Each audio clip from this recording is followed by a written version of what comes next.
They say history remembers its kings, their crowns, their wars, their castles carved into stone. But history often forgets the women who stood behind those walls. Women whose names were whispered only in torchlight, whose footsteps shaped empires, in ways no book ever cared to write down. Tonight, before the world falls asleep, I will take you somewhere the pages never reached. 1,000 years back. Into dim candlelit chambers, quiet forests, long winding corridors, and across the broken thrones of kingdoms lost to time. Here, in the soft hush of this rainy night, we will walk the untold paths of forgotten queens. Women who ruled without being called rulers, who carried nations without ever wearing crowns.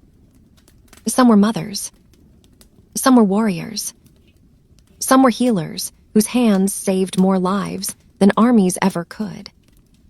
And some were prisoners of their own royal blood, locked in towers built not from stone, but from silence. Their names were taken from the books, their portraits faded, their stories drowned beneath the weight of kings and conquerors. But the rain remembers them. Ancient walls remember them. The quiet nights of medieval winters still carry their voices. Soft, steady, unbroken. If you listen closely, you may hear one of them now. A gentle whisper through the rain, calling you by a name only the night knows. A whisper that says, "Come, walk with us." We survived centuries of silence. And tonight, under this calm sky, we will finally be heard. So let the world outside fade. Let your breathing slow. Let the rain fall softly around you like a warm cloak. And step with me into 1,000 years of shadows and candlelight, where forgotten queens wait patiently to tell their stories. Stories of courage that never made it to the pages. Stories of love that defied kingdoms. Stories of pain carried with grace. Stories of triumph without applause. Because history may forget, but the night does not, and neither does the rain. Tonight, you will fall asleep to their memories.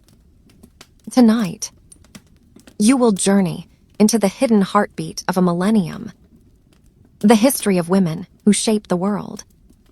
In silence, welcome the first queen whose footsteps we followed tonight lived nearly 1,000 winters ago.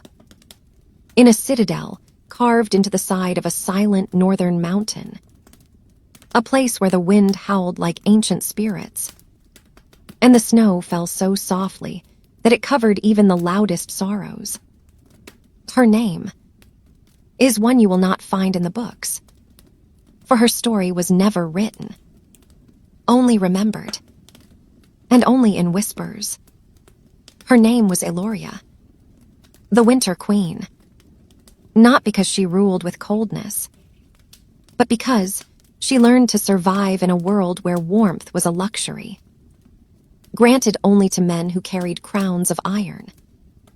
Eloria was born during a storm so fierce, it shattered the towers of the Southern Watch.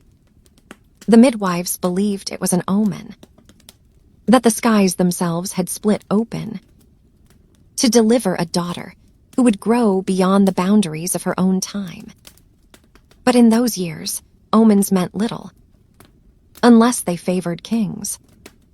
From childhood, Eloria walked the stone corridors of the citadel, with a quiet grace that unnerved the old generals. She listened more than she spoke, watched more than she acted, and remembered everything. Every battle map, every political shift, every betrayed treaty sealed with a handshake and broken with a blade. But she kept her brilliance hidden, the way the moon hides behind clouds, not because she feared the night, but because the world feared her light. When she was 12, the king, her father, fell ill, his strength fading like the last ember of a dying fire. The court panicked, for he had no son, only a daughter who knew more about diplomacy than any advisor in his palace. Yet the nobles whispered, "A woman cannot be a shield. A woman cannot hold the throne. A woman cannot lead men." But Eloria listened, and she remembered. That winter, the citadel faced a threat unlike any it had seen in decades. Raiders from the Iron Coast, sailing through frozen seas, their ships moving like shadows over the ice. The generals argued for war. The advisors argued for surrender. No one agreed. Meanwhile, the king lay dying in his chamber, unable to speak, unable to guide his people. It was then, silently, carefully, that Eloria stepped into the war room. Her footsteps made no sound on the ancient stone floor. Snowflakes clung to her cloak, melting slowly into drops that glistened in the torchlight. Every man in the chamber turned. Some frowned. Some whispered. Some smirked. But none spoke. Eloria walked to the map table. A heavy slab of oak carved with rivers, mountains, and ancient battle lines. She rested her hand on the cold surface, tracing the contours of her homeland with gentle fingers. And then, without raising her voice, she said the words that would change a kingdom. "You do not fight ice by striking fire. You fight ice by becoming the winter itself." The generals stared. The advisors murmured. But Eloria continued, her voice soft yet steady, the kind of voice that did not demand attention, but commanded it. She explained how the raiders depended on speed, their ships gliding through thin layers of coastal ice. If the citadel forces attacked directly, they would lose countless soldiers. But if they lured the raiders inland, into the deeper forests where the paths twisted like old secrets, the raiders would be forced to abandon their ships and fight on unfamiliar ground. "They are shadows on water," she whispered. "But we are shadows in the trees." A plan formed, beautiful in its simplicity, deadly in its elegance.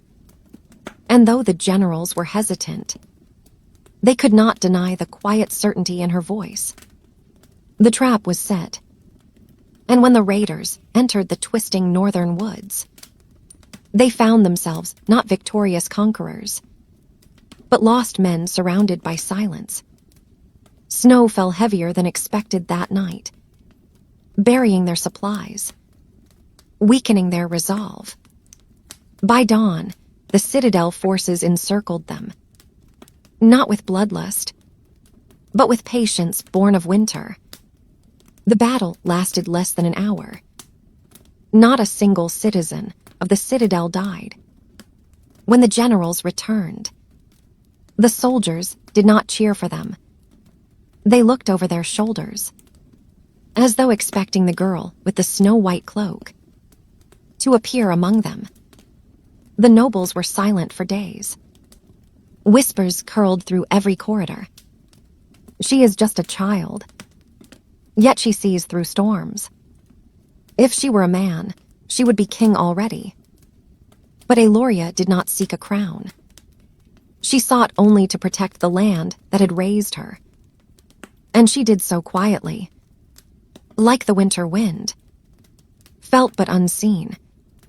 As the years passed, she grew into a woman whose presence could still a room without a word. Her father died in the early spring, leaving behind a court terrified of the empty throne. The nobles gathered. The generals argued. And in the end, they appointed a cousin, a man known more for hunting than ruling, to wear the crown. Eloria watched it all unfold, her face calm as fresh snow. She did not fight. She did not protest. She bowed her head, because she had learned something far greater than power. A queen does not need a throne to command a kingdom. Yet destiny has a way of circling back, like winter returning to dead leaves. On the night of her father's funeral, when the citadel slept under a sky silvered by moonlight, Eloria walked alone along the battlements. The air was sharp. The torches flickered. And somewhere in the northern distance, wolves howled, not in threat, but in mourning. She looked out over her kingdom, the frozen rivers, the vast forests, the snow-blanketed roofs of the villages below. A single tear fell and vanished before it touched the stone. She knew then. History would never write her name, but the land would never forget her. And neither would the winter. Long before Eloria's story faded into the folds of winter, another queen lived in a kingdom far to the east. A land where the sun rose late behind veils of mist, and the night stretched long enough for shadows to grow minds of their own. Her name was Seraphine, and she was known not for her throne, nor for royal blood, but for a gift the world feared so deeply that her very existence was treated as a rumor, a myth, whispered only in moonlit corners. Seraphine could hear the shadows, not in the way poets speak of darkness, but truly, literally, at night when torches dimmed, and silence stretched across the marble halls.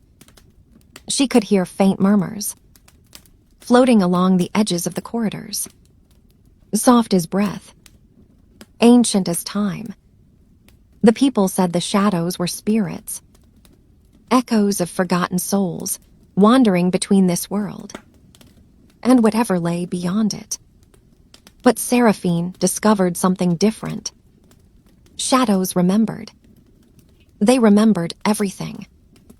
Secrets erased from books, names buried under sand, dreams lost in battles, promises broken by kings, and most of all, shadows remembered women, the ones history refused to see. As a child, Seraphine did not understand her gift. When she walked through the palace, she heard whispers following her, voices in the corners of stairways, breaths behind cold pillars, soft murmurs in quiet gardens. At first, she trembled. She hid behind silk curtains. She refused to sleep unless candles burned at her feet. But shadows are patient and gentle when they choose to be. One night, as soft rain tapped against the windows, Seraphine sat awake in her chamber, legs folded beside a single candle. Her long black hair fell around her shoulders, like a waterfall of ink. The flame flickered. A breeze slipped beneath the door, and a voice rose from the darkness behind her, smooth as velvet, quiet as the hum of night. "Child, you are not alone." Seraphine froze. Her breath stopped halfway in her chest. "Do not fear us." The voice continued. "We were women once, just as you are now." Seraphine turned slowly. In the far corner of the chamber, the shadows seemed to deepen. A soft blooming of darkness, not threatening, but warm in an ancient, impossible way. Another voice rose, older, tired, as if speaking carried the weight of centuries. "We have waited for someone who can hear us again." The candle flame trembled. Seraphine's heartbeat echoed in her ears. "Who are you?" she whispered. And the shadows told her. They were queens. Forgotten women whose stories had been swallowed by the hunger of kings, by wars, by fire, by time. One by one, their names had been stripped away, until nothing remained but this gentle darkness in which they drifted. They reached out to Seraphine, because she was the first daughter in 1,000 years who could hear the echoes of what history erased. Night after night, the shadows came to her, their voices guiding her through stories that no book ever carried. She learned of queens who ruled only through whispers, who protected their kingdoms without lifting swords, who hid strength inside gentleness and intelligence inside silence. Seraphine grew older. Her fear faded. Her heart opened, and the shadows trusted her. When her mother, the reigning queen, died suddenly, Seraphine stood next in line. But the court resisted. The nobles argued openly. A queen must be loud. A queen must be fierce. A queen must command men, not guide them. But Seraphine had something no king possessed. She had 1,000 years of forgotten queens, whispering at her bedside each night, teaching her the art of ruling without force, the strength in silence, the wisdom hidden in listening. When she stepped onto the throne, her kingdom feared she would be weak, that she would fall to invaders, that she would collapse under pressure. But shadows do not choose the weak, and history does not whisper to the unworthy. During her first spring as queen, dark news reached the palace. A neighboring empire prepared to invade. They marched with fire, with iron, with pride born from never having lost a war. Her advisors panicked. They begged her to surrender land, to beg mercy, to sign treaties written in fear. Seraphine listened. Then she dismissed them. That night, she sat alone in her throne room. Rain pounded against the stained glass windows. The torches had burned low. Shadows pooled around her feet like a living tide. "Help me," she whispered. Not as a queen, not as a ruler, but as a daughter speaking to the women who came before her. The shadows stirred. Hundreds of soft voices rose, layered like 1,000 lullabies. Strength is not always steel. They murmured. Power is not always loud. They guided her to an idea, one as old as the night itself. A strategy lost to memory, preserved only by those who had watched kingdoms rise and fall from beneath the surface of history. At dawn, Seraphine sent envoys to the invading king, requesting a private meeting. She offered him hospitality, a feast, a gesture of peace.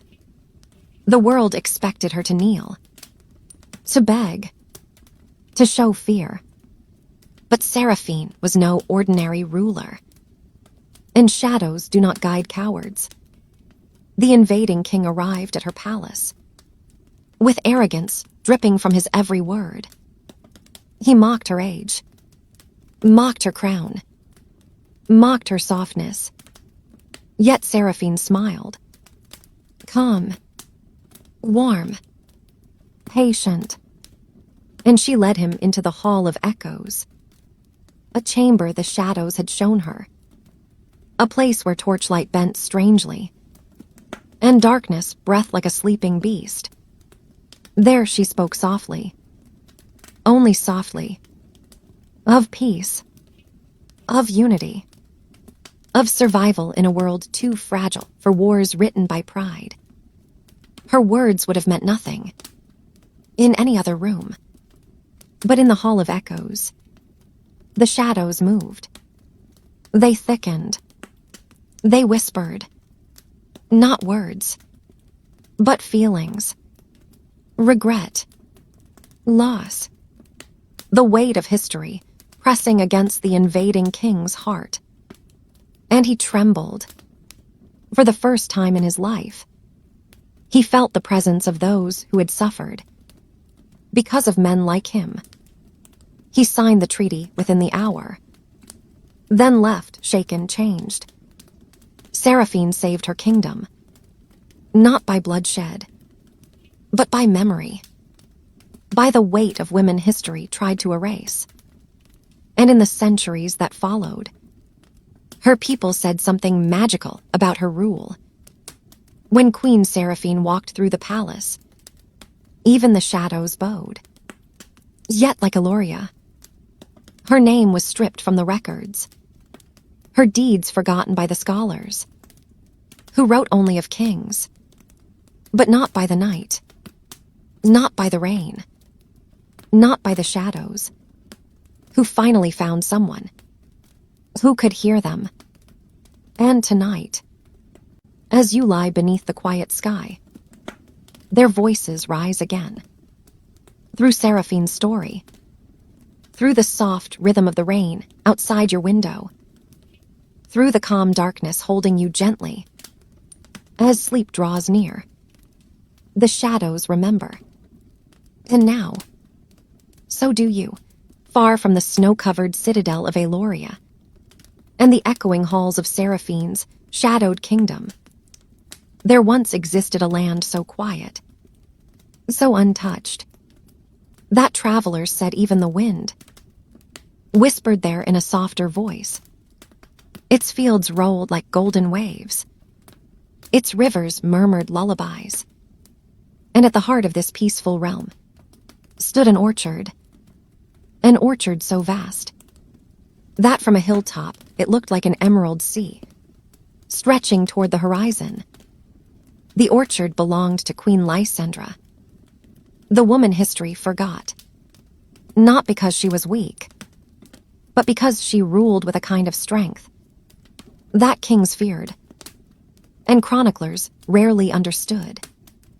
Her kingdom was called Ardent Vale, a land untouched by war for generations, not because they were mighty, or wealthy, or feared, but because Lysandra kept peace, with a simple truth. A queen who feeds her people never needs to raise a sword. Lysandra had been born a commoner, a farmer's daughter, raised among roots and soil, with hands more accustomed to pruning branches than wearing jewels. Her childhood home was a small cottage at the edge of the orchard, a place where dawn smelled of dew, and nights were lit by the soft glow of fireflies drifting through the trees. She learned early that life grows slowly and dies quickly, if not tended with care. Her father taught her how to read the seasons, how to tell when the soil hungered for rain, how to listen for sickness in a tree's heartbeat. To outsiders, it sounded poetic. To her, it was simply truth. When she was 16, the old king of Ardent Vale died without an heir, and chaos swept through the land. Nobles fought. Villages panicked. Famine crept in like a thief, stealing from the shadows. In the midst of the turmoil, Lysandra walked to the palace gates, with dirt still on her hands, and a single basket of apples in her arms.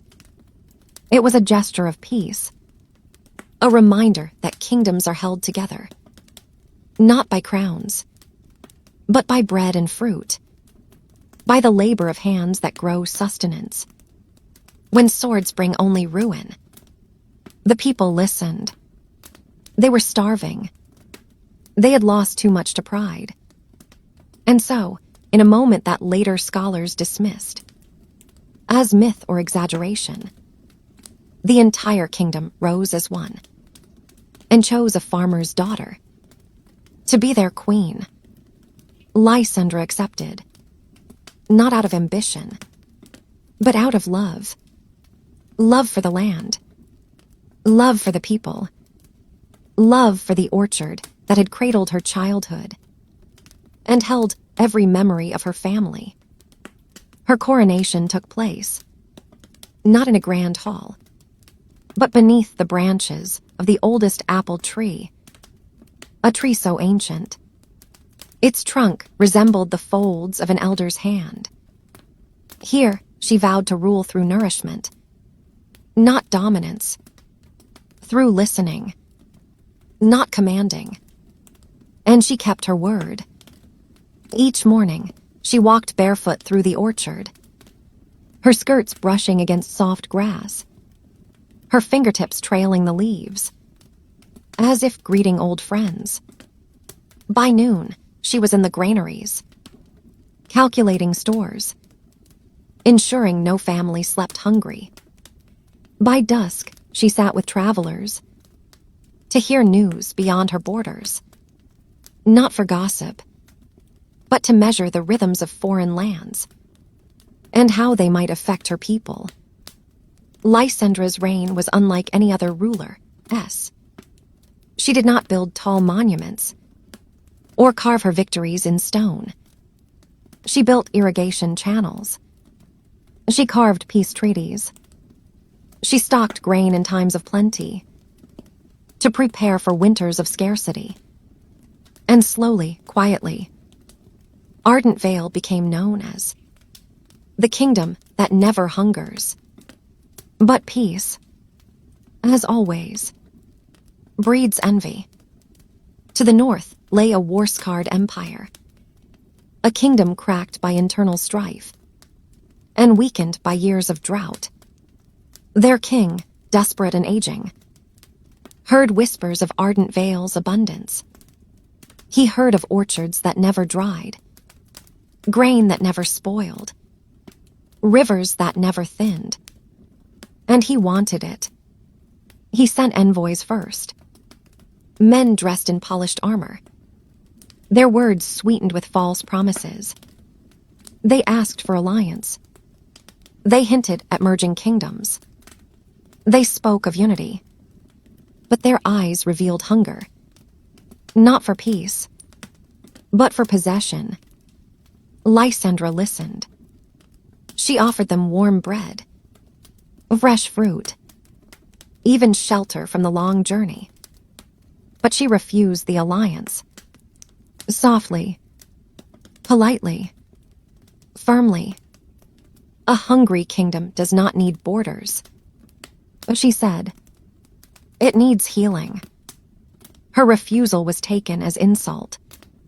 Within months, the northern king marched his armies south. Ardent Vale had less than 100 trained soldiers. The northern empire had thousands. The nobles panicked. The people cried. And for the first time in her reign, Lysandra felt fear.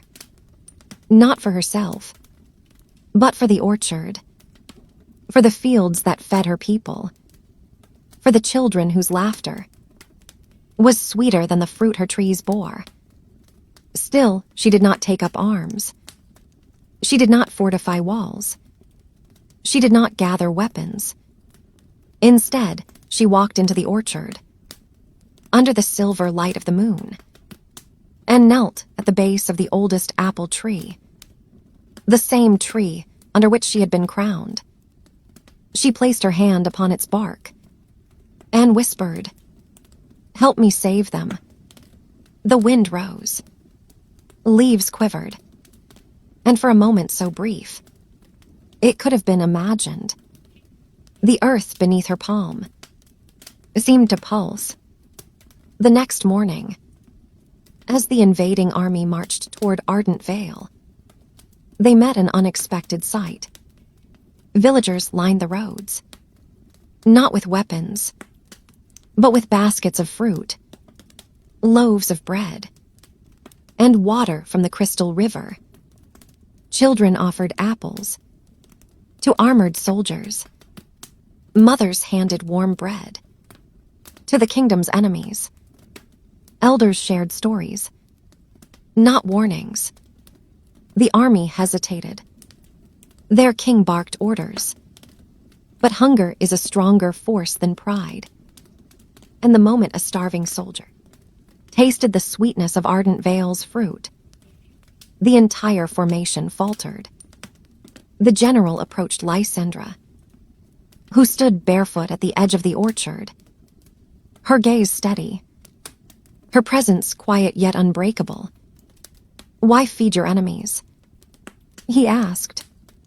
Lysandra answered with a softness that traveled through the ranks like a tremor. "Because a man who is fed does not burn fields. A man who drinks water does not kill children. And a man who receives kindness cannot obey a king who commands cruelty." The soldiers dropped their weapons first, then their commanders, and finally, cornered by logic and morality, the northern king himself withdrew, not defeated by force, but undone by compassion so powerful it could not be fought. Lysandra did not celebrate. She simply returned to her orchard, to her trees, to her people. No songs were written of her, no statues built, but the world remembered her in other ways. In every harvest that tasted sweeter than the last, in every family that slept without hunger, in every child who learned that true strength does not always roar. Sometimes it grows quietly, in the shade of an old apple tree, long before the orchard bloomed under Lysandra's gentle rule, and before Seraphine learned to hear the whispers of forgotten queens.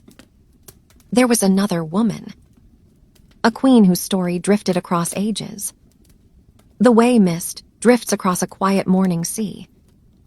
Her kingdom was called Orelea Coast, a land where cliffs rose like guardians, over turquoise waters that shimmered beneath warm sunlight. Fishermen said the sea here was alive, a breathing creature, capricious and tender, sometimes calm, sometimes raging, always listening. And the sea listened most intently to the voice of its queen. Her name was Marian, the queen of tides, not because she controlled the waters, but because the waters seemed to move, in rhythm with her heart. Where she walked, the air grew soft. Where she cried, the tides shifted. Where she laughed, the waves glittered like 1,000 tiny stars. Her people believed she was chosen by the sea gods. But truth, as always, was far more human. Marian had been born into sorrow. Her mother died giving birth to her, and her father, the king, never recovered from the grief. He loved his daughter deeply, but he could not look at her without seeing the ghost of the queen he had lost. So he raised Marian with tenderness and distance, with love and sorrow, with presence and absence. Marian grew up watching the sea from her cliffside window, her small hands pressed against cold stone. As waves crashed far below, she felt the ocean speaking to her, not with words, but with a rhythm that soothed the ache in her young heart. When she was old enough to walk alone, she climbed down to the hidden cove, beneath the palace cliffs. There the water was warm. There the sand was soft. There she could cry, without anyone hearing. And she cried often, not for herself, but for her father's sadness, for the loneliness that wrapped their home in a fog no sun could ever fully melt. It was said that the first time Marian wept by the shore, The tide rose unexpectedly, washing gently over her feet, as though the sea wished to comfort her. And so began the legend that the sea followed Marian's emotions. If she smiled, the waters stayed calm. If she feared, they grew restless. If she wept, they surged toward the cliffs, with an aching longing to reach her. But Marian never sought power. She only longed for connection. As she grew older, her kingdom flourished under her quiet grace. Her people adored her, not because she commanded respect, but because she listened, in a way few rulers ever had. She sat with fishermen and learned how to mend nets. She sat with widows and cried beside them. She sat with children and taught them how to read the tides. Marian became the heart of Orlia Coast, gentle, steady, and as necessary as breath. But peace, as always, was fragile. Across the sea lay a powerful empire, a nation of towering ships, made from ironwood, led by a ruler whose pride was spoken of in every port. This emperor, a man carved from ambition and hardened by war, had heard rumors of Queen Marian and the sea that followed her moods. He dismissed them at first, calling them foolish superstitions. But when drought struck his lands, and his navy grew weak from turbulent storms, his curiosity deepened into obsession. A queen who can calm the sea, he mused, can be the salvation of an empire. And so, without warning, he sent an ultimatum to Orlia Coast: surrender Queen Marian in marriage, or face invasion. Her court erupted in panic. Her advisors urged her to flee inland. Her generals begged to prepare for war. But Marian stood silently, at the edge of the cliff, where waves crashed against the rocks, like a heartbeat out of rhythm. She knew one truth: Orlia Coast could not withstand a massive navy. Her people would suffer. Her land would burn. Her orchards, her markets, her peaceful coves would be ground to dust beneath the boots of an empire drunk on its own power. And so, on a night when moonlight spilled across the water, like silver paint, Marian made a decision that would echo through 1,000 years.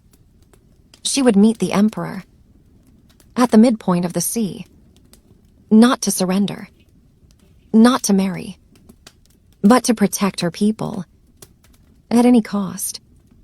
The emperor arrived on a great ironwood ship, its sails billowing like the wings of a dark creature.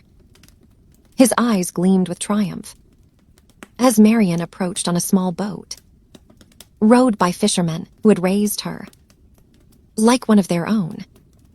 When she stepped onto the emperor's deck, the entire world seemed to hold its breath. The emperor smirked. "You came alone," he said. Marian's voice was soft, as foam on the tide. "I came peacefully." He circled her, studying her face. "A queen with the power to move the sea," he said, "should kneel to the man who commands armies." Marian did not kneel. "I move nothing," she whispered. "I only listen." The emperor laughed, a sharp, hollow sound that echoed across the open water. "That is why you are weak," he said. "That is why I will take your kingdom, as easily as I take your hand." He reached for her, and in that instant, a single tear slipped down Marian's cheek. It fell like a bead of glass onto the wooden deck, and the sea, changed. The water rose. Not violently, but with an ancient, aching sorrow, as though it too wept. Waves curled around the Emperor's ship, lifting it gently, holding it firmly, refusing to let it move. The sky darkened. Thunder murmured like distant grief. Marian walked to the edge of the ship and whispered to the water, her voice trembling with emotion. Please, no more suffering.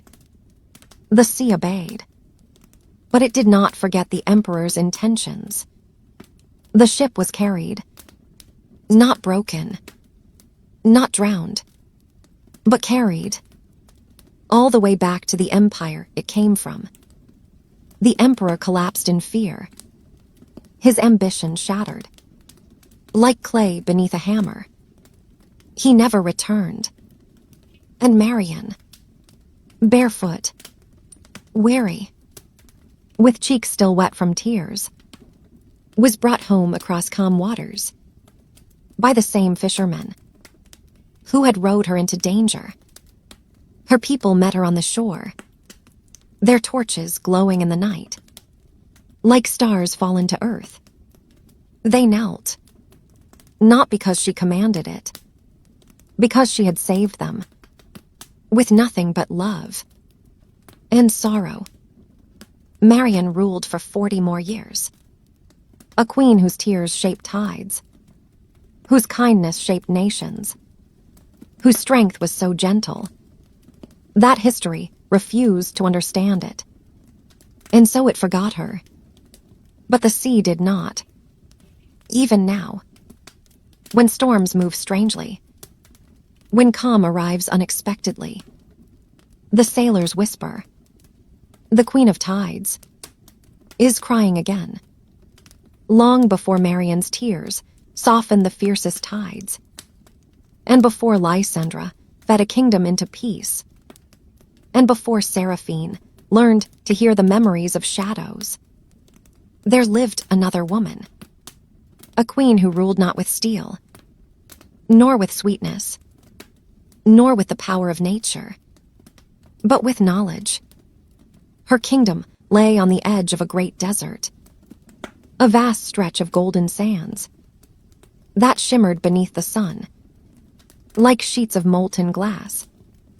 Travelers felt the heat press against their skin, like an open palm, and nights grew cold and sharp, as the edge of a blade.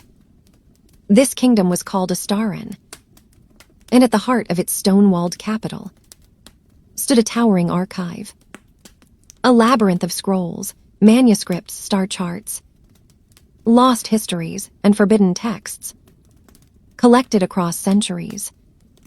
And the woman who guarded it was Queen Raelle, the keeper of the moonlit archives. Not many knew her full name. Most simply called her the queen who carried a lantern, because each night, after the palace fell silent, after servants drifted into sleep, and after the desert winds quieted to faint sighs, Raelle would walk alone through the endless corridors of the Grand Archive, with a single lantern in her hand.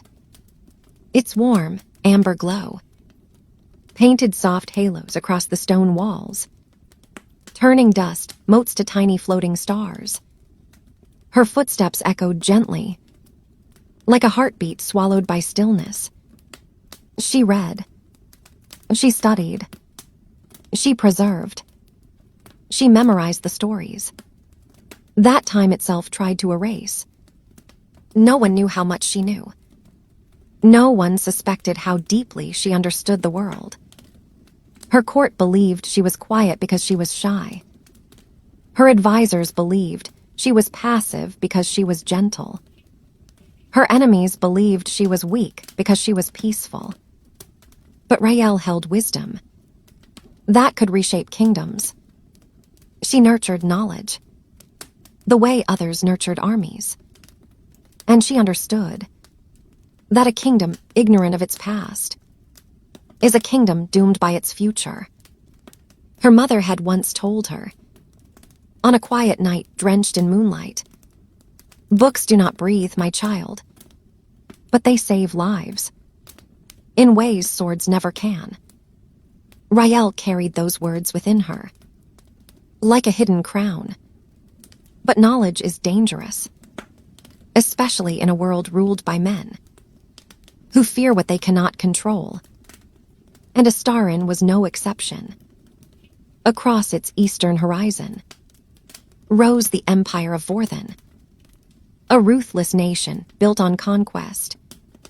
Their king believed in one truth: power belongs only to the loud. When he heard rumors that Queen Rael held within her archive maps of ancient wells, records of vanished trade routes, and blueprints of forgotten fortresses, he grew hungry, not for her kingdom, but for her knowledge. But knowledge cannot be conquered by fire and force alone. And so, the Vorthen king sent emissaries with gifts wrapped in silk and letters written in honey-coated words. They asked to study in her archives. They asked for copies of star charts. They asked for access to water mapping manuscripts that had been guarded for centuries. Rael refused. Quietly, politely, but with the unmovable firmness of a mountain beneath the moon. Her refusal did not anger the Vorthen king. It terrified him. "A woman who denies me knowledge," he hissed to his generals, "is more dangerous than a man who denies me land." So he plotted to take Astarin by force. But Rael already knew. The moonlit archive had told her. Not through magic, but through logic. The clarity that comes when a queen knows her history with absolute precision. She had studied the Vorthen Empire for years.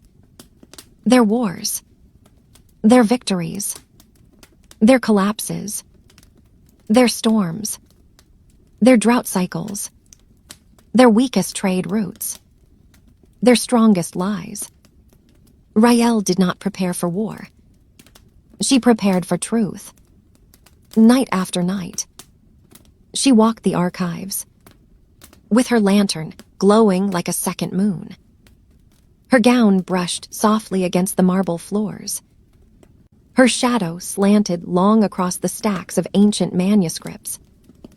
She studied every record of past invasions, every treaty broken by Vorthen's ancestors, every ecological pattern of the desert sands, upon which both kingdoms depended. By dawn, she had the answer. A strategy so quiet, so elegant, so steeped in the wisdom of dead civilizations, that no king could have imagined it. She called her council. Her voice remained soft, as it always was. But her words carried steel, sharper than any blade forged in the kingdom. Astarin cannot win a war of swords, she said, but we can win a war of knowledge. She gathered scribes. She gathered scholars. She gathered the most trusted minds in her realm. And she gave them a single order. Write. Write the truth. Write the lies. Write every historical contradiction that the Vorthen Empire had ever tried to hide. Write political scandals, buried under decades of silence. Write records of corruption that had been erased from official scrolls. Write about the stolen wells, the broken treaties, the massacres committed by the Empire's ancestors. Write not in anger, but in clarity, in calmness, in precision. Over 3 nights, under the glow of Rael's lantern, barrels of parchment were filled with the Empire's darkest secrets, secrets its rulers thought buried forever. Then Rael sent them, not to the king, but to his people, carried quietly by desert traders, disguised as musicians and merchants. The scrolls spread like soft wildfire through the empire's cities. People read in silence. Then they cried. Then they raged. Not at Astarin, but at their own rulers, who had lied to them for centuries. Rebellion swept through the empire, faster than the desert wind. Soldiers abandoned their posts. Families refused to pay taxes. Cities closed their gates to their own king's envoys, without lifting a sword, without shedding a drop of blood. Rael dismantled the empire from the inside out. The Vorthan king never invaded Astarin. Instead, he was forced to abdicate under the pressure of his own people. And Queen Rael remained in her archives, walking through shadows of lantern light, preserving knowledge, with fingers gentle as moonbeams. History tried to forget her, because she proved that knowledge can be more powerful than armies. But the moon remembered her. Every scroll she touched still carries the warmth of her hands. Every lantern-lit hallway still echoes with the soft rustle of her gown. And every quiet night in Astarin, if you listen closely, you can hear a whisper among the stacks. Books saved us when swords could not, long before Queen Rael's lantern dimmed in the archives, and before Marion's tears bent the tide. Lysandra's orchard healed the hungry, and Seraphine learned to speak with shadows. There lived another queen, whose story was so strange, so delicate, and so heartbreakingly beautiful, that historians dismissed it as myth. But myths are simply truths. That took a softer shape. She was known as Queen Veloria, the woman of the painted veil. Her kingdom, Elendor, was said to be the most breathtaking realm ever built by human hands. A place where marble bridges arched over crystal canals, where musicians played beneath balconies draped in silk, and where even the poorest homes were adorned with small painted tiles that shimmered in the glow of lanterns, like tiny pieces of a fallen star. Elendor loved beauty, not vanity, not extravagance, but beauty as a form of devotion. Its artists were honored more than generals. Its poets were valued more than politicians. Its sculptors were given stipends to teach children how to shape clay and feel the world with their fingers.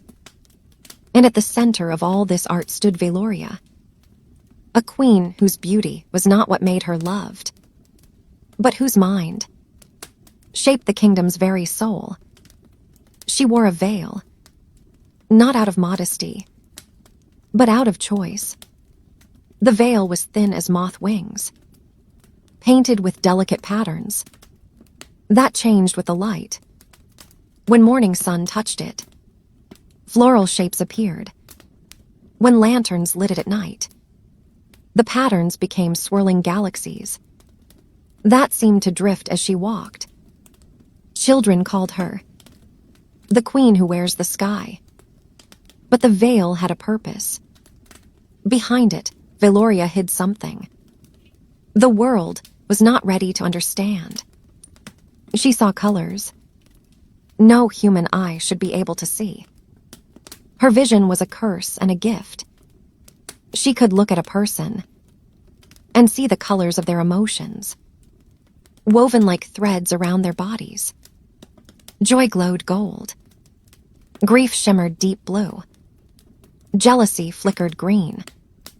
Love burned warm rose. Lies twisted gray. And hatred was the only color. she could not bear to see. It was a sickening red-black hue that pulsed like a dying ember, and every time she saw it, she felt pain behind her eyes, sharp enough to make her faint. So she wore the painted veil, not to hide her face, but to dim the world, just enough for her heart to survive. Growing up with this gift was both miraculous and lonely. Children adored her, but adults feared what she might see in them. When she became queen, her advisors whispered that she was strange, fragile, too artistic, too emotional to rule.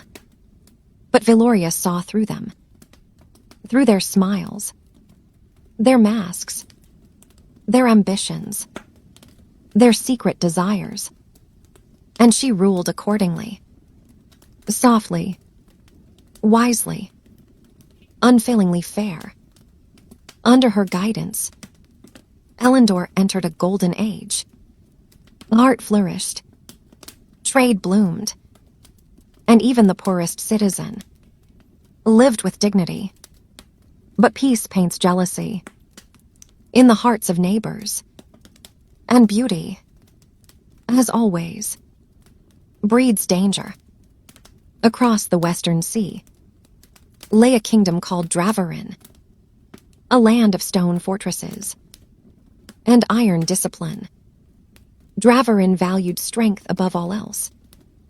Its kings were warriors. Its queens were commanders. Its children trained with wooden swords before they learned to write. To them, Elendor's devotion to art was a sign of weakness. Their king, a man carved from granite and rage, saw Valoria's realm as something to be conquered, reforged, and absorbed into his empire. But war was not his first plan. His first weapon was deception. Dravarin sent emissaries, pretending to propose cultural exchange. They brought sculptors, painters, actors, and gifts adorned with precious gems. An entire troupe of artists entered Elendor's gates, each bearing smiles, bows, and praises for Valoria's wisdom. But Valoria saw the truth. The moment they stepped into her court, the aura around them, twisted red-black, the color she feared most. Her vision throbbed with pain. She clutched the edge of her throne, trying to steady herself, as flashes of their true intent burned behind her eyes. Poison, theft, bribery, espionage, murder. Dravarin had no interest in cultural exchange. They wanted the veiled queen dead, and Elendor under their iron banner. But Valoria did not react publicly. She did not show fear.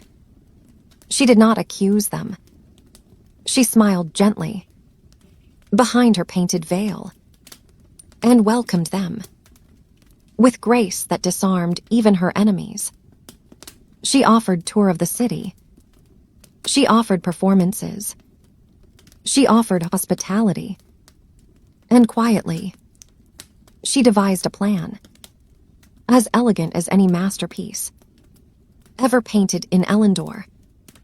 On the 5th night of their stay, Valoria hosted a grand celebration in the Palace of Mirrors, a hall whose walls reflected light into 1,000 shimmering fragments.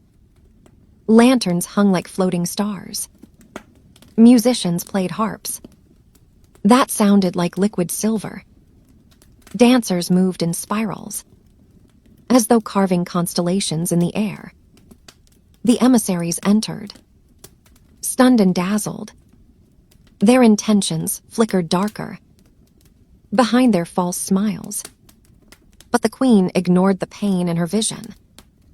and watched them carefully. Then, as the final performance began, she stepped into the center of the hall.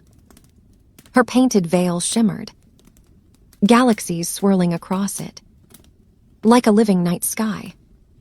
With a single gesture, she signaled the musicians to stop. The hall fell silent.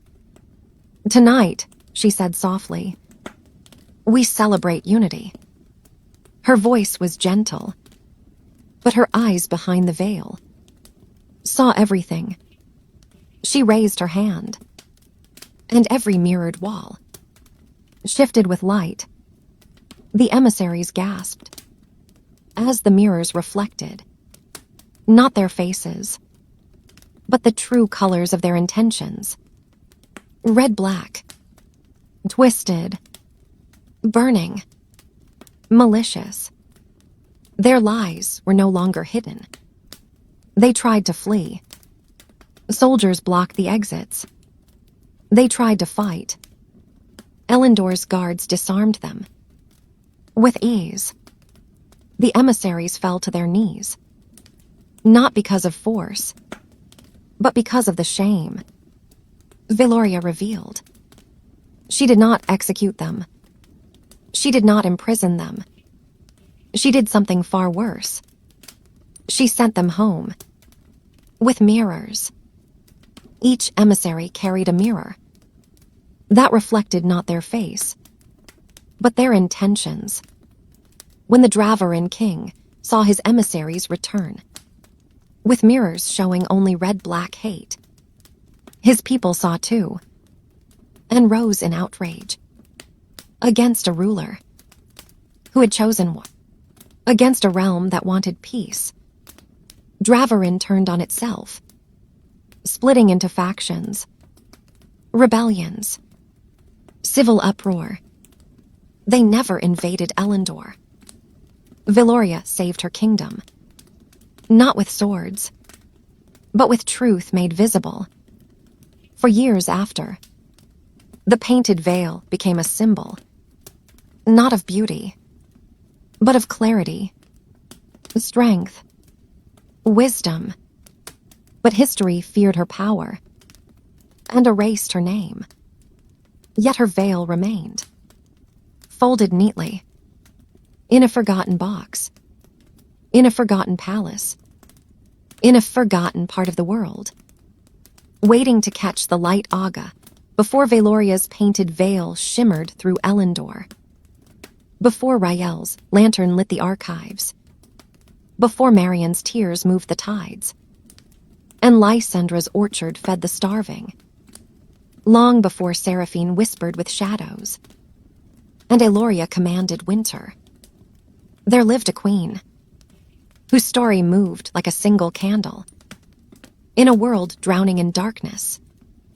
Her name was Althea, and she was known as the queen who carried the last light. But Althea did not carry light, because she was chosen. She carried it, because the world refused to. Her kingdom, the realm of Solnia, had once been a place of sunrise. The sky glowed gold each morning. Birds rose in spiraling flocks over rolling hills, and markets opened with laughter echoing, like chimes in warm wind. But that was before the long eclipse. It happened slowly, a shift in the sky, as if some celestial curtain were being drawn across the heavens. The sun dimmed, day by day, months by month, until Solnia lived beneath. A permanent twilight. Crops withered. Children forgot how to squint at brightness. Cold crept into homes that had never known frost. And fear began its quiet descent, like soft ash falling across the kingdom. The king, Althea's husband, was strong, brave, but he was a man of sunlight. He ruled best when the world was clear and warm, and when the light faded, so did he. Althea watched, as shadows hollowed his eyes, as burdens cracked the foundation of his spirit, as the fear of his people became a weight too heavy for him to carry. He died before his time, whispering apologies for leaving her alone, with a kingdom drowning in night. And so Althea became queen, not crowned in celebration, but in mourning. She was a woman, wrapped in grief, surrounded by darkness, with a kingdom looking to her for a miracle she did not know how to give. Yet Althea had something no other ruler possessed. She was not afraid of the dark. From childhood, she had wandered the countryside at dusk, her bare feet brushing against wild thyme, her hands collecting fireflies in small woven baskets. She would watch the tiny creatures glow, soft, patient, braver than the moon, and gentler than the stars. It takes only one small light, her mother used to tell her, to teach the darkness how to breathe. After the king's death, Althea returned to this memory, the way a thirsty traveler returns to water. One night, unable to sleep, she rose from her bed and lit a single candle. The flame flickered weakly, as though frightened by the vastness of the surrounding dark. But Althea shielded it with both hands and stepped outside. Cold air swept across her face. Silence hung heavy, like a blanket woven from shadow. She walked through empty courtyards and past silent fountains until she reached the heart of the kingdom, the grand square, where festivals once bloomed like fields of joy. Now it was deserted, ghost-like. Still, Althea raised her candle. The light trembled, but it remained. And from balconies above, doors opened. Faces appeared. Men, women, and children watched silently as their queen stood alone in a sea of twilight, holding a tiny flame that refused to die. The next night, Althea returned to the square with 2 candles. The night after that, with 3, then 5, then 10.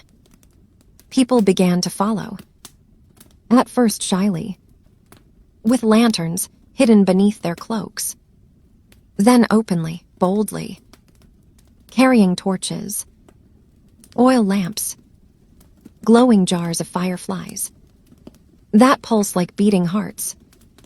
Every night, the square filled, first with dozens, then hundreds, then thousands. The darkness did not disappear, but it thinned, softened, retreated before this new radiant ritual. Althea called the gathering of light. But light always attracts attention, both good and terrible. Far beyond Solnia's borders lay the kingdom of Noctaris, a realm where darkness was worshipped like a deity. Their queens wore blackened crowns. Their priests covered their eyes to show devotion to eternal night. To them, Solnia's candles were an insult, a rebellion against the natural order. Noctaris sent messengers, covered head to toe in midnight robes. They warned Althea, "Let the dark reign. Extinguish your lights, or we will do so by force." Althea listened quietly. Her fingers curled around her lantern, as though holding the last warm ember of hope. How strange she replied softly. That you fear. What a single flame can do. The messengers returned home furious. And war, a shadow that had been growing for years, finally took shape. Noctaris marched with an army. That seemed made of night itself. Black-armored soldiers, silent horses, banners dyed so dark. They swallowed torchlight. Solnia panicked. Althea did not. She did what she had always done. She walked forward, with her lantern, held steady. She went to the battlefield alone. Her generals begged her not to. Her people sobbed, begging her to stay. But Althea knew a truth that no one else understood. Darkness cannot kill the sun. It can only wait for it. And she was the sun her people needed. When she reached the valley, where the Noctaris army waited, she lifted her lantern high. Its flame glowed softly at first, then brighter still. The soldiers laughed. An entire army. Against one woman. With one lantern. Ridiculous. But then, the valley wind shifted. And from behind Althea, thousands of lights appeared. Her people, carrying every candle, lantern, torch, and glowing firefly jar. In Solnia, the valley became a sea of stars. The Noctaris army faltered. Darkness shrank. Fear crept into the hearts of even their bravest soldiers. But Althea walked closer, each step steady, as if guided by an invisible melody. She spoke not with anger, not with arrogance, not with threats. She spoke gently. We do not fear your darkness, she said. We simply choose the courage of a single flame. And something impossible happened. The soldiers of Noctaris, raised to worship shadow, began to weep. Not from pain, but from relief. As though this light had touched a part of them they had forgotten existed. The generals lowered their weapons. The priests tore off their blindfolds, eyes soaking in brightness. For the first time, the war ended. Without a single drop of blood, Noctaris retreated. Not defeated, but awakened. And Althea, the queen who carried the last light, returned home. She died many years later, old and peaceful, surrounded by candles. That burned for her, long into the night. History forgot her, but Solnia did not. Every year, on the night of the long eclipse, thousands gather in the square, with lanterns raised to the twilight sky. A sea of light, a chorus of hope, a memory of the woman who taught the world that one flame is enough to guide an entire kingdom. Through darkness, between islands of salt and hillocks of clay, between kingdoms that argued across rivers and through market smoke, there was once a realm split by 1,000 small feuds. A place where stone bridges crumbled not from storms, but from the slow erosion of anger, of words left sharp and unsoftened. They called it the Vale of Many Crossings, a narrow world stitched together by paths and planks, by stepping stones and ferrymen who knew every secret face. Yet where bridges stood once, now gaps opened, small at first, then wide enough to let ships of resentment sail through. In the middle of this fractured land lived Queen Marith, A woman with hands that smelled of river mud and soft rope, whose hair always carried the faint scent of wet stone. She had grown up on the banks of a minor crossing, a place where people met and argued and ate stale bread together, and where bridges were repaired beneath moonlight by more hands than any single ruler could count. Meredith remembered how the crossings used to hum. Horse hooves, children's laughter, merchants bickering in friendly ways.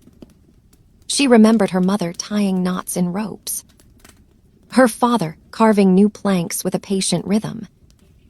And when the old king who ruled the Vale died, nobles argued about heirs and taxes and treaties, while Meredith stood quietly at her small bridge and listened. When she became queen, she did not stand on a balcony. She went to the crossings. She learned the names of ferrymen. She watched the way water licked the stone. She learned where the tides left slick algae and where the current hid sharp rocks, so that she might step with caution where others rushed. Her people told stories of her method, strange to courts that loved proclamations, that she mended not only planks and ropes, but grudges. Where a dispute had once burned, she would gather the two parties beneath a half-built bridge and ask them to hold a single board between them, both their hands resting on the same wood. She would ask them to speak of their mothers first, to remember the smell of bread when dawn was cold, to say a single small kindness aloud. Her method seemed almost silly to those raised on banners. But the bridges began to heal in the quiet way rivers heal their banks, with small, steady work that the world rarely notices. One winter, a drought in the eastern farms strained the Vale. Food ran thin, accusations flew, old rivalries flared into open fights. A neighboring duchy, once friendly, threatened to dam a tributary, to steal water that had always flowed through shared fields. The Duke sent soldiers down the river. The farmers in the Vale armed themselves with pitchforks and grief. Tension tightened like rope around a neck. On the morning, the Duke's men arrived at the western crossing. Meredith walked there alone. The sky was pale, the river narrow and slow. She carried with her 5 lengths of rope, each braided by women from different villages. A fisher's braid, a weaver's twist, a rope made from hemp grown near the old mill. She knelt in the mud and set the ropes in a pattern on the stones, as if stitching a map for hands to follow. When the Duke and his captains stepped from their boat, they expected defiance, treaties, threats. Instead, they found a single queen with rough knuckles and the smell of river on her sleeve. "You came to take what is ours," the Duke announced, his voice heavy with sleep and arrogance. Meredith tied a knot and looked up. "We came to make what is ours into what is ours for everyone," she said. She did not speak loudly, only enough that their ears had to lean in. Then she invited them to cross, above the water, not below it, on a bridge being rebuilt by men who had been enemies the day before. She asked each captain to take a plank and set it into place. At first, their hands were rough and suspicious, but the wood was steady, and the river below moved in the same old way, indifferent to rank. As the soldiers hammered and the villagers tightened ropes, Meredith told them a story about a child who lost a toy in the stream, about a night when 2 sisters had argued and later shared a single crust of bread. She spoke of mothers nursing feverish babes, of fish that moved between nets of rival towns, of small mercies that joined like fingers to form a hand. By the time the bridge bent its first graceful arc, the Duke's anger had cooled into a kind of weary respect. He did not sign a treaty that day. He did not leave his flag. But he bowed, just a little, before a queen who had braided rope with the hands of both his peasants and her own. The bridge stood, the water flowed as it had always done, and the veil breathed. That spring, a new festival rose across the crossings. The festival of shared planks, simple stalls of repaired wares, songs about ferrymen, and a litany mat where people wrote and burned their old small hatreds so the smoke could carry them away. Children learned to braid rope. Old men told strangers their regrets. The bridges did not mend in one day, or 10, or 100.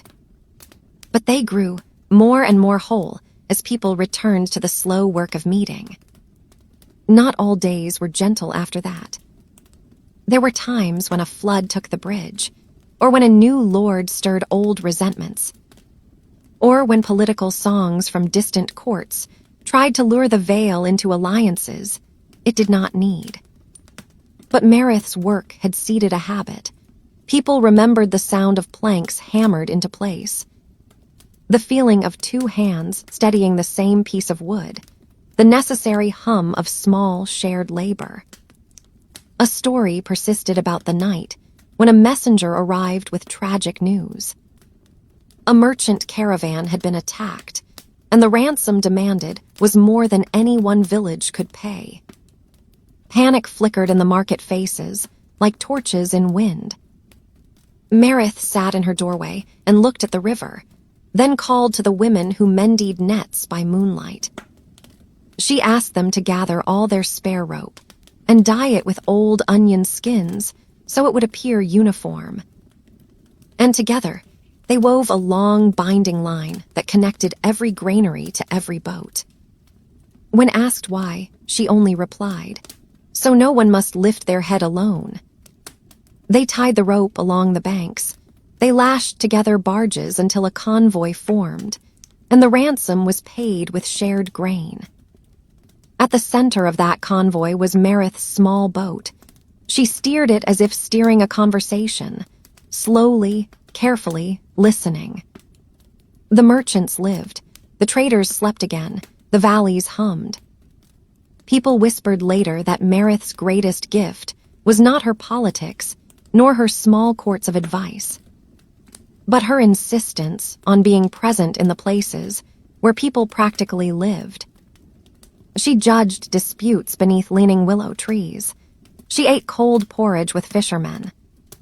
When a young man returned from war with hands cracked and eyes hollow, she sat with him for a night under a half-rebuilt bridge and taught him to knot rope until dawn. The knotting was simple, nothing sung of grandeur, overhand, figure-eight, clove hitch, yet the motion steadied the soul. When Marith died, an old woman with river lines around her eyes, her funeral was not on a marble floor, but on the longest bridge in the Vale. People came from towns that had once flung curses at each other's caravans. They carried rope braids as offerings. They sang songs with the plain tempos of ferrymen, and they set small lanterns on the river that rode like tiny boats into the darkness. They spoke her name openly for the first time in years. The chronicles that scribes later made were awkward and sparse. They favored kings and lists of battles, yet the bridges remembered. The river remembered. The sound of rope being pulled over wood still carried Marith's rhythm. And that night, beneath a sky scattered with thin clouds, someone lit a lantern on every crossing, and the Vale looked for a moment like a necklace of small fire hung over a sleeping throat. Children lying in simple beds listened to the gentle creak of the bridges and fell asleep to a sound they would not notice later. The song of a kingdom, mended by patient hands. Marith taught a world to be patient with its neighbors. She taught them the practical holiness of repair, how to mend rather than to break. And so, when scholars, years later, sat in high rooms and wrote of strategies and sieges and kings who took glory, they forgot to include that a realm of stitched planks and common knots had once held together 1,000 households. But the crossings kept the truth, quietly, knots tucked into beams, mended ropes coiled in storehouses, songs hummed by ferrymen at dawn. If you walk the Vale at dawn in your mind now, you can still sense her hands. You can feel the slow, sturdy breath of a people who learned that the best bridges are made of shared labor and small mercies. And that sometimes the simplest work, done together, is the kind that keeps a kingdom breathing. Before Marith's, bridges taught a kingdom to breathe again. Before Elthea's, lanterns scattered the darkness. Before Veloria revealed truth through her painted veil. Before Rael's, lantern lit the archives and Marian's tears shaped the tides. There lived a queen, whose story was spoken in whispers, as softly as the hush of petals falling on a still afternoon. Her name was Queen Nera of Vireland, and she was known simply as the Queen of the Silent Garden. Her realm lay where mountains curved gently into deep valley forests, a land embroidered with willow trees, slow streams, and meadows that glowed gold in autumn fire. But Vireland was not a loud kingdom. It did not roar with armies. It did not boast of grand towers. It did not carve its history in monuments. Vireland breathed, quietly, a place of small rituals, and soft lives, and patience woven into the soil.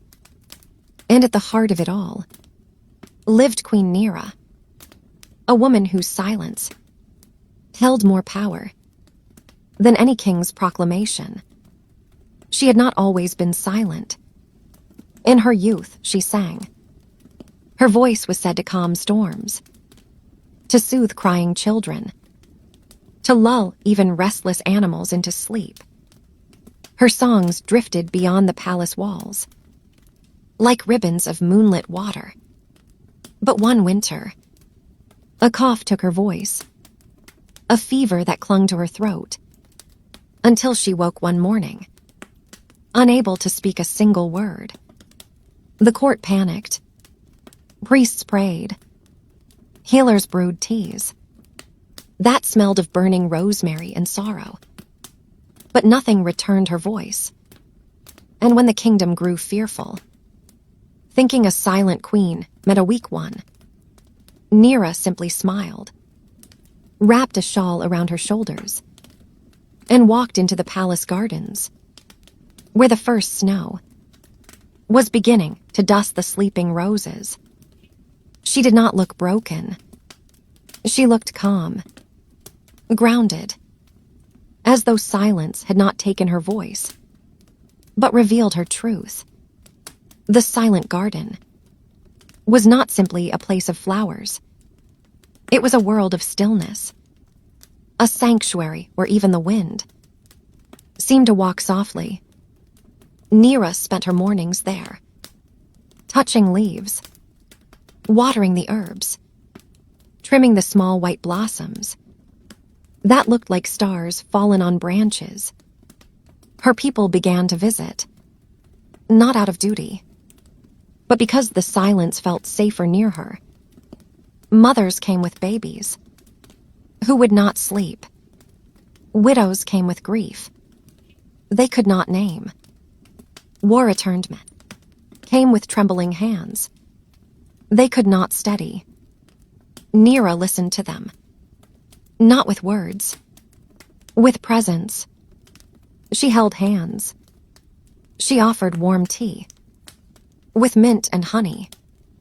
She pointed to the growing buds and reminded them, with a single gentle gesture, that life renews itself, even after frost. And slowly, the people began to heal. Nera learned that silence is not an absence, but a space where wounds can finally speak. But peace is rarely permanent. Across Vireland's northern border lay the kingdom of Caelrath, famous for its warriors, and infamous for its pride. Their king, Arvan, believed strength must be loud, must shout, must threaten, must prove itself, with blade and armor. He heard rumors of a silent queen in Vireland. He mistook her gentleness for weakness. He mistook her quiet kingdom for territory waiting to be conquered. He sent riders, messengers with sharp eyes and sharper intentions, demanding that Vireland supply Caelrith with iron, grain, and soldiers for a future war they did not believe in. The nobles panicked. The soldiers sharpened their spears. The advisors begged Nira to send an answer at once. Something fierce, something decisive, something loud. But Nira simply raised her hand and asked, with a single gesture, for her writing table. Her fingers moved softly across parchment, ink spilling like black dusk across the paper. The message she wrote was short, calm, steady. She rolled the parchment and sealed it with the sigil of Vireland, a willow tree bending, but never breaking. The writers left, mocking her silence, mocking her gentleness, mocking her kingdom of flowers and whispers. When King Arvan unrolled her message, his council expected surrender, or apology, or fear. But instead, he found only 5 words. Come see why we live.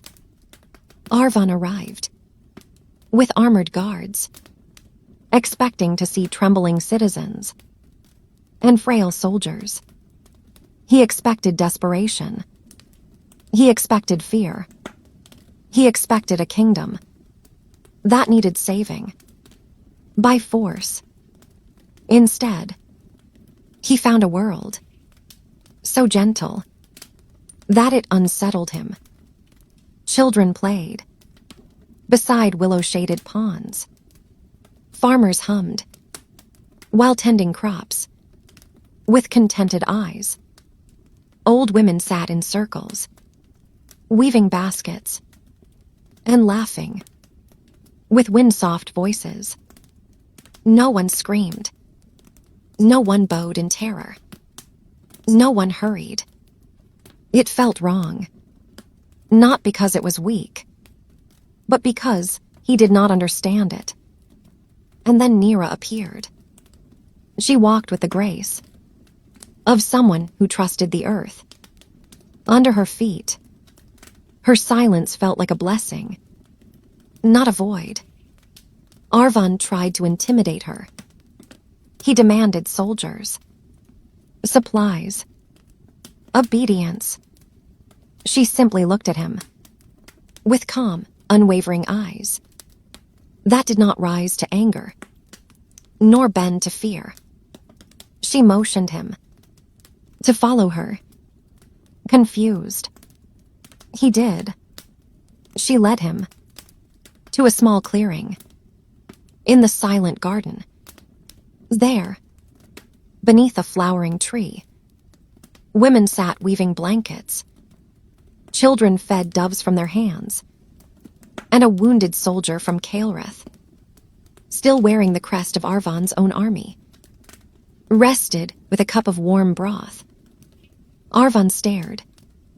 Nira stepped beside him and placed her hand over her own heart, then over his. Then she pointed to her people and to his soldier, sharing breath, as though no war had ever been spoken of. Her silence became a language. He understood. For the first time, this queen did not rule with volume, but with depth Not with fear, but with healing. Not with commands, but with presence. Arvan felt something he had not felt in many years. Shame, then awe, then a quiet, growing peace.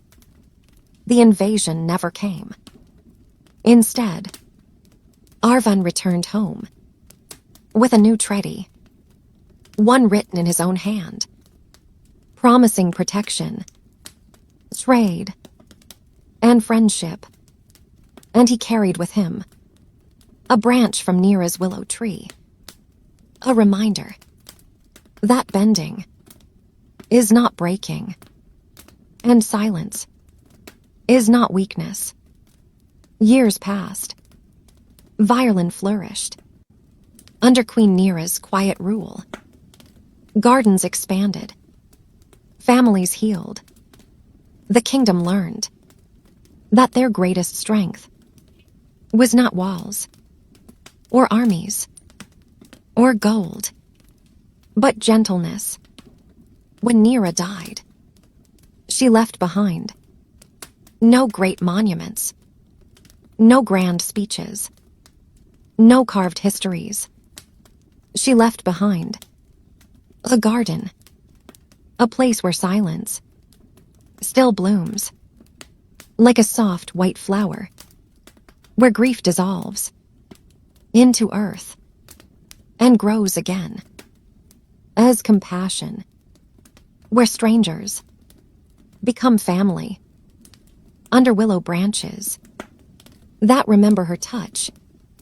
And every year, on the evening of her passing, the people gather in the garden and sit together in complete silence, not mourning, not afraid, but grateful for the queen who taught them the sacred, gentle power of quiet long before Queen Nira's silence reshaped a kingdom, before Mareth's bridges knotted strangers into neighbors, before Elthia carried the last light, before Veloria revealed truth through painted veils, and long before Marion's tears bent the tides.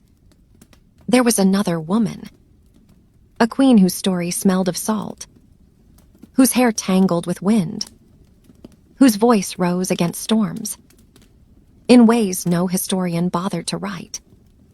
Her name was Queen Aradia, and she ruled the storm-worn shore, a thin strip of coast stretched between jagged cliffs and restless waters that never learned to sleep. The shore was not soft like other kingdoms. Its sand was coarse, its waves fierce, its gulls loud and unashamed, its nights cold enough to freeze the breath of wandering travelers. But the people of this shore were strong, resilient, stubborn as stone. They woke before dawn, tied boats with rope older than their fathers, mended nets with fingers cut by years of salt, and built their lives on a coast that broke easily, but healed slowly. And at the center of this stubborn kingdom stood Aradia, a queen as steady as the cliffs, as wild as the tide, as compassionate as the quiet moments between storms. Aradia had been born during a tempest, the night she emerged into the world. Thunder cracked the sky in jagged lines. Waves slammed against rocks, as if trying to break the earth apart, and lightning lit the sea in terrifying, beautiful flashes. Her mother always said, the storm was not a curse, but a coronation. Storm-born queens do not fear broken skies. She whispered into Aradia's infant hair. They learned to speak to them, and Aradia did. As a child, she wandered the cliffs, barefoot, letting rain soak her dress, and wind twist her braids. She would stretch her arms out and feel the sky breathe around her. Not violently, not angrily, but with a raw honesty that few could understand. People whispered that the storm recognized her, that lightning paused for her, that the wind softened when she sang. But Aradia had no magic, only empathy for the sky, for the waves, for the people who lived between the two. When her father, the old king, died at sea, Aradia ascended the cliffside throne with a heart full of grief and a mind full of grit. In the first months of her reign, 3 storms tore across the coast, destroying dozens of boats and leaving families without homes or food. Aradia could have retreated into the stone keep that generations of rulers had hidden in. But she didn't. She went to the shore barefoot, her gown soaked, her hair wild, helping carry wood, mending nets, lifting beams, comforting mothers whose sons had not returned. She worked until her fingers bled and her knees trembled, not as a queen, as a daughter of the storm. And the people loved her for it. But the greatest threat to Aradia's kingdom was not the sea. It was the empire of Ryvan, a rich inland realm, with gold mines and armies that glittered like metal forests. The emperor of Ryvan, a man named Corvith, believed the storm-worn shore was wasted on fishermen and gulls. He saw its cliffs, rich with iron, its harbors deep enough for massive warships, its waters teeming with rare crimson pearls that sold for fortunes. He sent letters to Aradia, coated in politeness, but rancid with greed. "Join our empire," he wrote, "and we will bring wealth and power to your coast." Aradia burned every letter, quietly, without sending a reply. So the emperor sent an ultimatum: surrender the shore, or Ryvan's armies would sweep across it like wildfire. Her council panicked. Her generals begged her to flee inland. Her people prepared to bury their treasures in caves only they knew. But Aradia did what she always did. In moments of fear, she went to the cliffs, above the sea. The wind howled around her, sharp and cold, like the breath of an ancient god. The waves thrashed. The sky churned. Aradia placed her palms against the wet stone and whispered, not a prayer, but a promise: "I will not let fear become our ruler." That night, she created a plan, so bold and so strain that even the storms seemed to pause, to listen. 3 days later, Emperor Corvith arrived with 9 warships, armored with iron plates, each carrying soldiers, trained from birth to kill without hesitation. He expected a battle. He expected screaming. He expected surrender. He expected a queen trembling behind walls. He found none of these.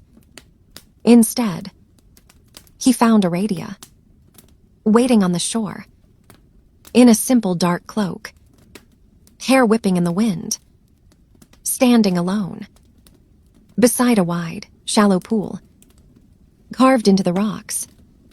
She bowed, not in submission, but in respect. Corvith scoffed. This is your defense. He sneered. The puddle. Aradia did not respond. She kneeled before the pool and touched the water with 3 fingers. The emperor frowned. Right before, the ground trembled. A low, groaning sound echoed beneath their feet, like the world itself, exhaling. Then the sea began to pull back, slowly, steadily, relentlessly. A low tide, unnatural, in timing and strength, dragged half the shoreline into silence. Aradia stood, her cloak whipping wildly around her legs. This shore, she said softly, knows how to protect itself. The emperor turned.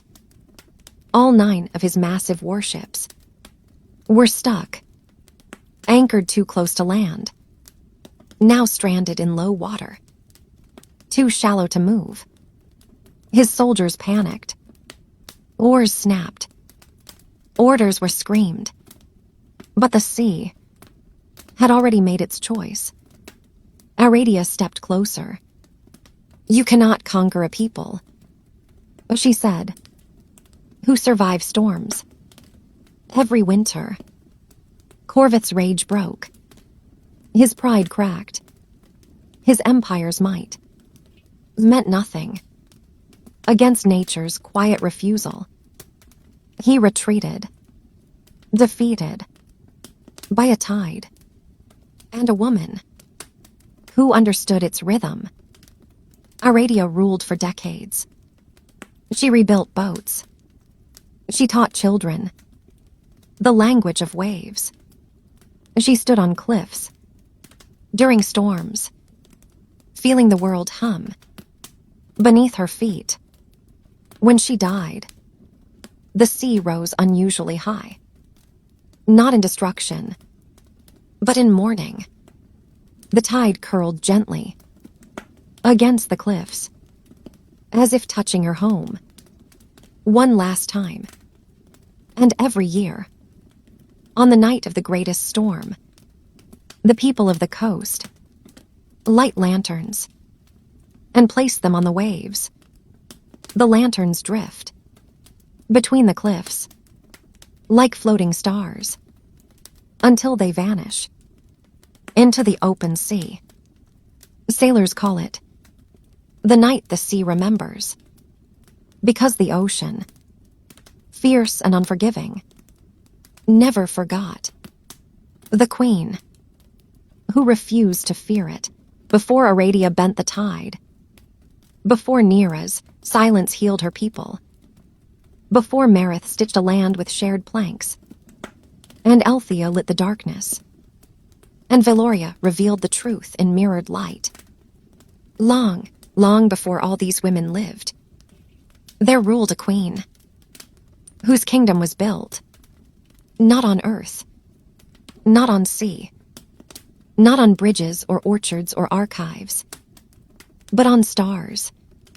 Her name was Queen Arcelia, and she was called the queen who wrote her kingdom in stars.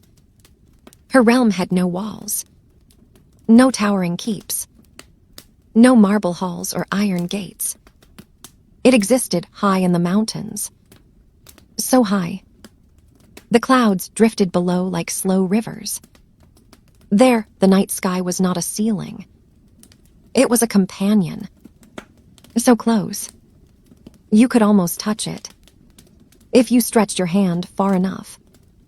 Arcelia's people lived in terraced villages, carved into the mountain sides, their rooftops painted in silver dust, so they shimmered beneath moonlight, like sleeping constellations. The wind here moved differently. Cold, clean, carrying scents of pine, snow, and old forgotten wisdom. And every night, as darkness wrapped the mountain peaks, Arcelia walked alone, to the observatory of dawnfall, a circular stone platform, open to the sky. She carried with her a small wooden box filled with glowing blue chalk, a powder made from crushed moonstones, mixed with crushed petals from nocturnal flowers. With this, she drew stars. She drew new constellations. On the stone floor, she mapped the sky with a precision that made old astrologers both tremble and bow. Her drawings glowed faintly, as though each chalk line was a whispered prophecy. Her people believed she could speak to stars, and she did, in her own way. Not with magic, with longing, with discipline, with the understanding that the sky holds stories older than any kingdom and wiser than any throne. But Arcelia's star gift came at a cost. She was born with weak lungs, thin breaths, a frailty the high mountain air never cured. Doctors said she would not live long. Priests prayed over her. Servants held their breath whenever she coughed. But Arcelia did not waste her short life mourning its limits. She spent it studying the heavens. While other children ran through forests, she lay on the temple roof, tracing constellations with her fingers, like one traces the outline of a loved one's face. When her father died, and she inherited the throne, she made a choice few would dare make. She declared, "We will not build upward. We will build inward, into understanding." Her kingdom did not grow in land or gold.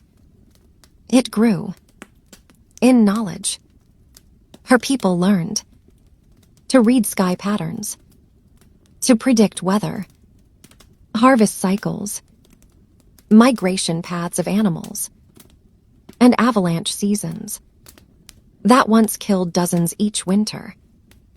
Under her rule, the mountain realm prospered. Children no longer died from sudden frost.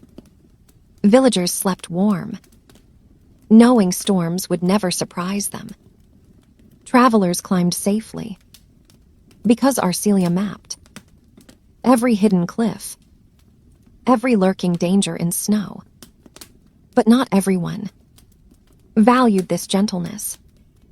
Across the desert below lay the empire of Solentera, a land of scorching heat and ruthless kings. Their ruler, King Vanther, believed in expansion as the only true measure of power. He looked up at the mountain realm with contempt, a kingdom of stars. He snarled to his generals, run by a woman who studies the sky. Instead of war, he called Arcelia a dreamer, a fragile thing, a queen of chalk and air. He wanted her mountain, not for the stars, but for the silver mines, hidden deep within. So he gathered thousands of soldiers, armored in gold-plated steel, their banners heavy with dust, their eyes trained only for conquest. His armies marched toward the mountain passes. The people feared. The elders gathered to pray. The young sharpened knives that could not hope to pierce Solenteran armor. Arcelia walked silently to the observatory of dawnfall. And that night, beneath a sky so vast, it seemed to swallow her frailty. She created her greatest map. She mapped the stars, not as they were, But as they would be, tracking wind shifts, temperature drops, cloud formations, and astronomical alignments. Only she understood. Her fingers moved quickly, glowing blue chalk, leaving luminous trails, like falling stardust. When she finished, her map pulsed softly, alive, with warning. A storm was forming. Not a normal storm. A mountain storm. A blizzard.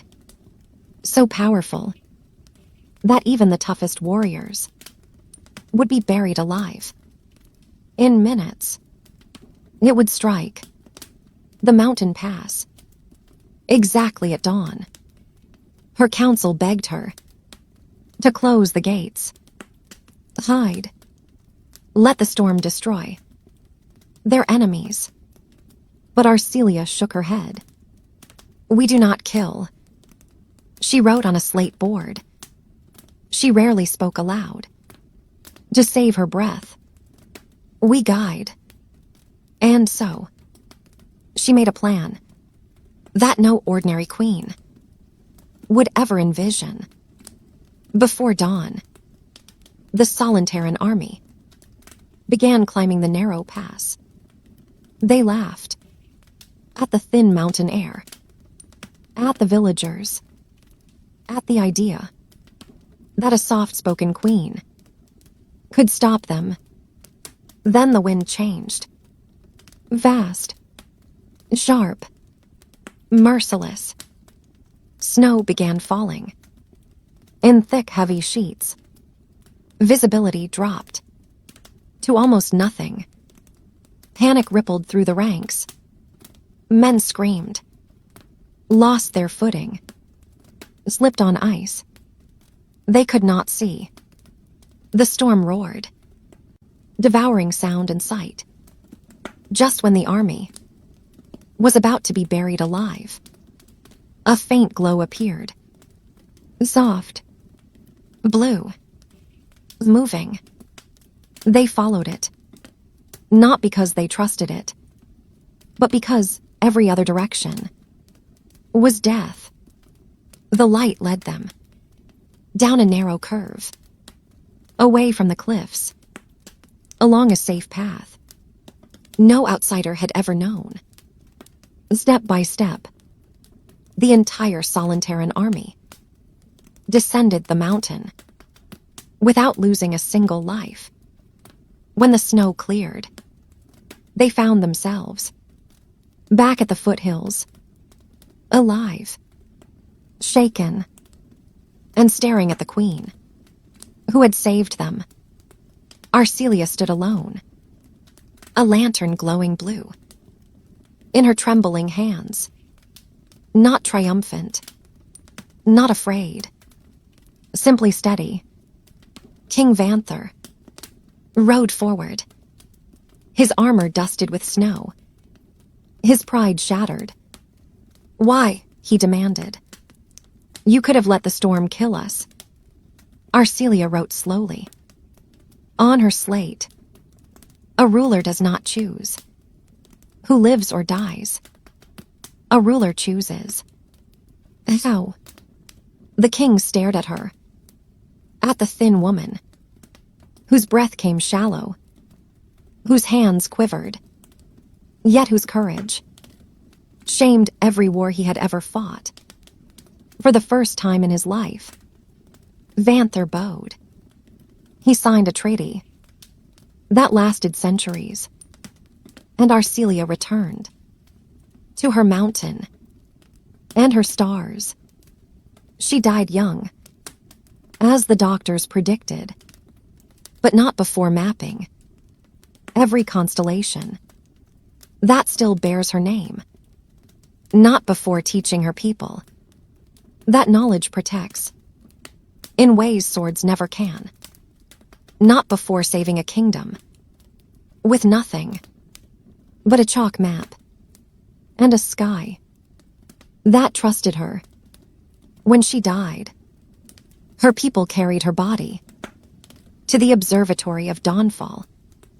There, the stars seemed to tremble, then rearrange into a new constellation that glowed brighter than any other for one entire night. To this day, mountain travelers whisper, if you are lost, follow the Queen's star. It always leads you home. Before Arcelia wrote the heavens, before Aradia bent the tides, before Nera healed in silence, before Marith mended broken crossings, before Elthia carried the last light, before Veloria unveiled truth, before Rael guarded knowledge, and Marion spoke to the sea, there lived one final queen, a woman whose story does not exist in any book, any statue, any royal archive, because her kingdom was not built on land, nor on mountains, nor on waves. Her kingdom was built inside people. Her name was Queen Elanwen, and she was called, in stories told quietly by grandmothers, in lullabies hummed beside warm hearths, in memories whispered by history itself, the Queen of the Thousand Echoes. Elanwen's realm, the Vale of Orion, was unlike any other. It did not have soldiers. It did not have walls. It had no particular riches, and no famous monuments. What it had was people who listened, really listened, with patience, with depth, with a gentleness that made travelers weep, though they didn't understand why. And all of this was because of Elanwen. She was born without sound, completely, no voice, no hearing.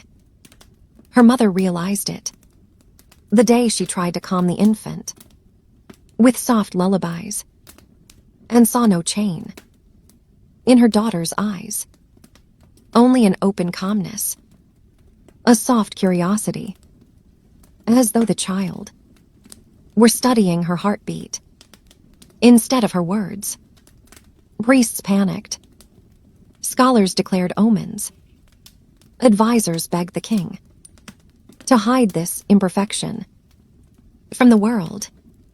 But the king, a quiet man, with a deep love for moonlit walks and books filled with poetry, lifted his daughter gently and whispered to her, though she could not hear it, "You will rule," with a different kind of sound. And she did. From childhood, Elanwen watched emotions. The way anger tightened a jaw. The way grief curved the spine. The way joy softened the eyes. Before it ever softened the lips. She saw everything, in silent detail, that hearing people missed. She learned to read hands, faces, movement, rhythms of breath. To her, every person glowed, in their own way. A heartbeat, a flicker, a trembling story, waiting to be understood.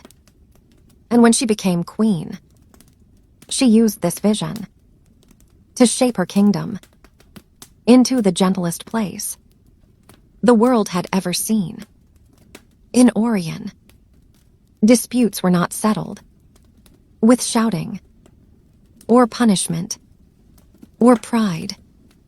Elanwen asked the people to sit in circles, facing one another, and speak not with words, but with hands, with gestures, with slow shared breathing, until their anger lost its heat and revealed the grief beneath. She taught them that beneath every ray is a wound, beneath every cruelty is a story, Beneath every silence is something unsaid that aches to be known. She taught them that what people said mattered far less than what people felt, and so Orion became the most peaceful land in all the realms. Travelers entered its borders, carrying burdens, grief, heartache, and found themselves weeping in quiet gardens as strangers held their hands and listened without judgment.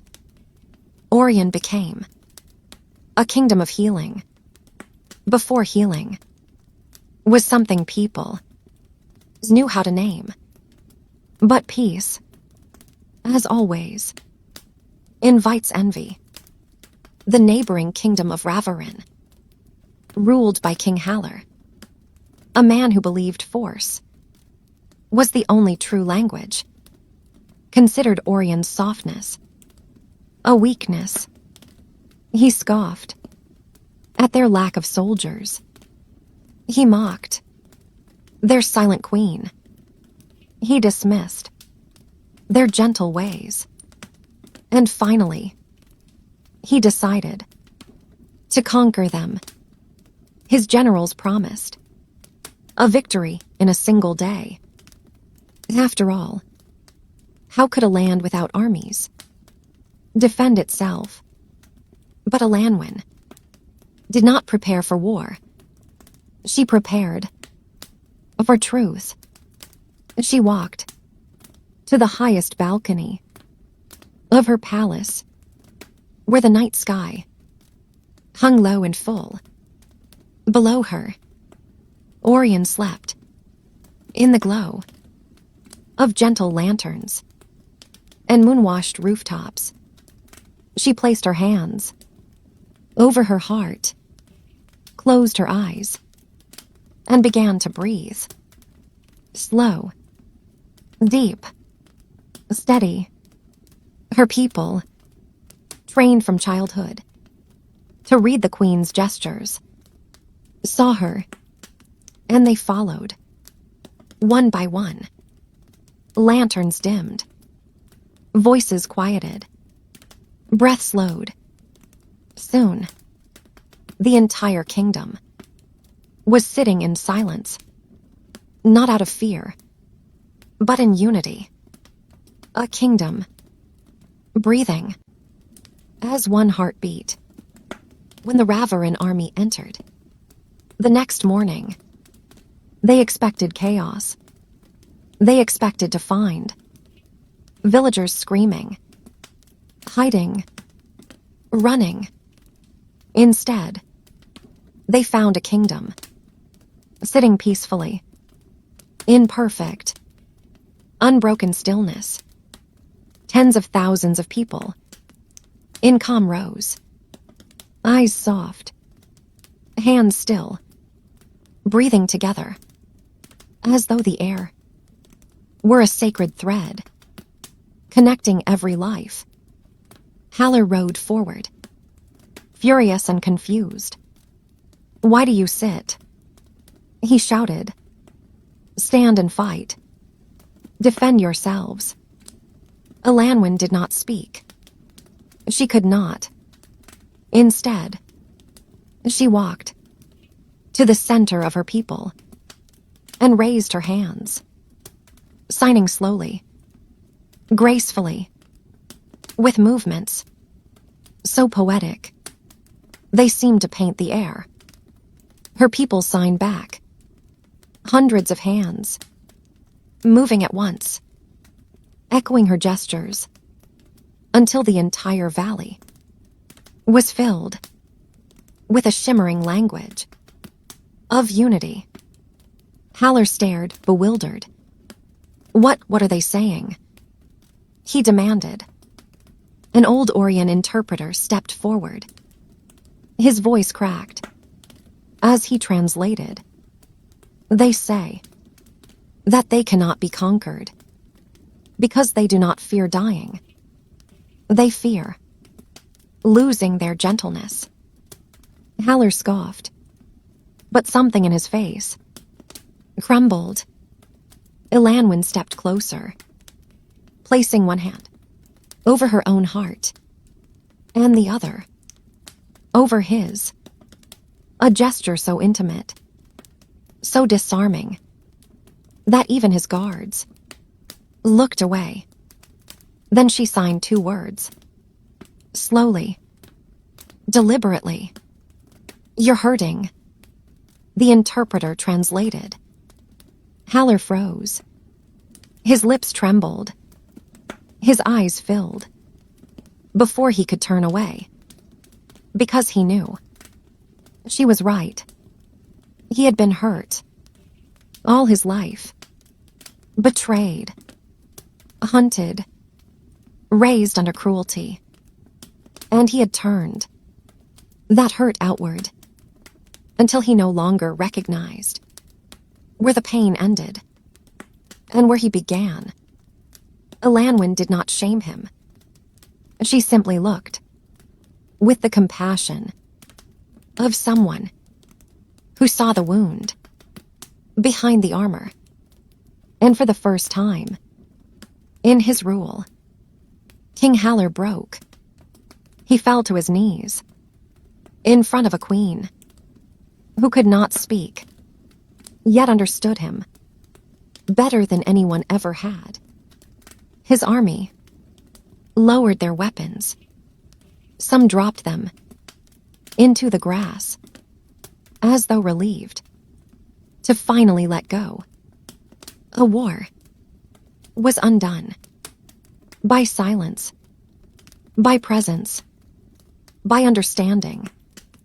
And from that day forward, Haller never threatened Orion again. Instead, he sent scholars to learn their sign language. He built gardens like theirs in his capital. He became the first king in history to rule with gentleness as policy, because of a woman who spoke with her hands. Elanwen died at an old age, surrounded by generations who lived in peace because she taught them how to listen. When she passed, the people gathered in absolute silence, not mourning, but honoring her in the language she had carved into their souls. And on that night, the wind carried a strange, soft hum through the valley, as though the world itself were echoing the memory of a gentle queen. To this day, in quiet corners of many lands, children are told, if you ever forget how to be kind, listen for Elanwen. Her echo is everywhere.